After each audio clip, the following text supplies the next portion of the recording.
Boom shakalaka. Today's video, I am joined by Crypto Lifer. He has made some amazing picks previously, like Phantom, that he has gotten amazing returns on. And today's video, he's going to be sharing the next two coins he thinks are most likely to do what Phantom has done. You'll definitely want to stay tuned to find out what they are. And this is an excerpt from a much longer interview. So if you want to see the full interview, you could head over to his channel, Crypto Lifer. I'll put a link down in the description. I did like 50 something with cake. I got in at 60 cents. And even 1,200 bucks, 1,800 bucks would have made you over almost 100 grand. Like it was crazy. Like I did 25x with EGLD. I got in, put like 4 grand in at $20 when it went to 540. You can only imagine it was freaking 100 grand.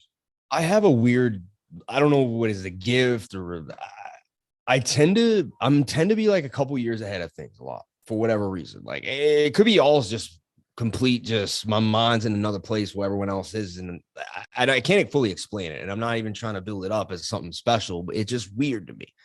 For instance, like I have a hunch on, WASM Web 3.0 contracts, right? And I'm looking at UBIX, I'm looking at erratics, and I really have this, like, I got this same feeling I got when I saw Phantom at 18 cents, And so I made substantial bags of erratics and UBIX.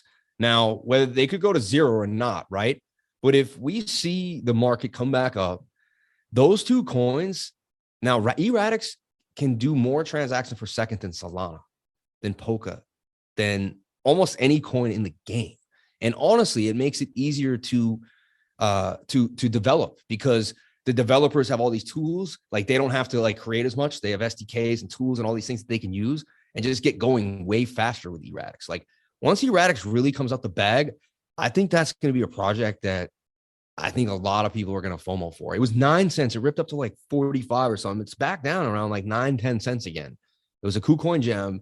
Just something I will disclose. I have a big old bag of it. But the reason is I see that same, I look for fast transaction per second, coins that no one really knows about yet, that has the setup for an ecosystem. And like once they get the TVL, once people start staking, I can see that thing starting to fly, Yeah, absolutely. No, that's, do you know about erratics? Have you done any research? Do you know about them? I don't know. I don't want to put you on the spot, but like no. Yep.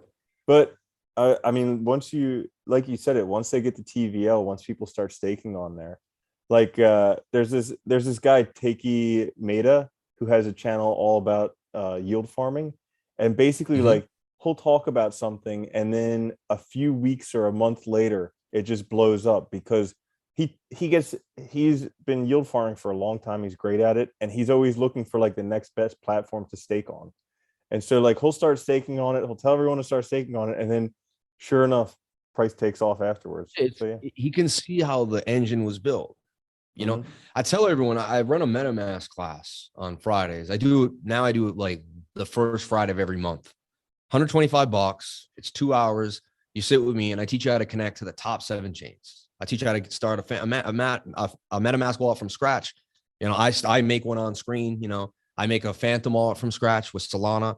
I then show you, Matic has quick swap. Harmony has Harmony One has a swap, but I basically show all the swaps that are there. Basically, like Matic has quick swap, spooky swap for Phantom. Basically, so I teach you the premier swaps, explain what a swap is, I teach you how to swap. I make LP tokens on Pancake Swap at the end. I basically take you through this whole, and while I'm in the class, I explain how I was able to come upon a great investment based on the idea that I figured out, like that guy figured out how to yield farm. Like I figured out what was happening. I was like, oh, so Ethereum makes these pools, and people join the pools, and then you go to Uniswap. Then when the fees got too high, I got frustrated and I found BSC.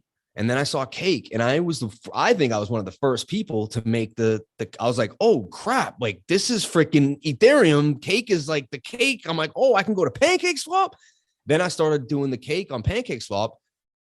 The Ethereums were like, some of them were a month-long lockouts. I don't like lockups. I don't like, it's very rare for me to do a lockup. Like if I have to lock my coin up for 60 days, I don't like it because I've been caught up in that before, and then the market dumps and you're sitting in a lockup. It's just not fun. So I like things I can get in and out of. And I saw there was in and out of staking on Cake 3-day. It was a 3-day. As long as you went for 3 days, there was, no fee, no penalty.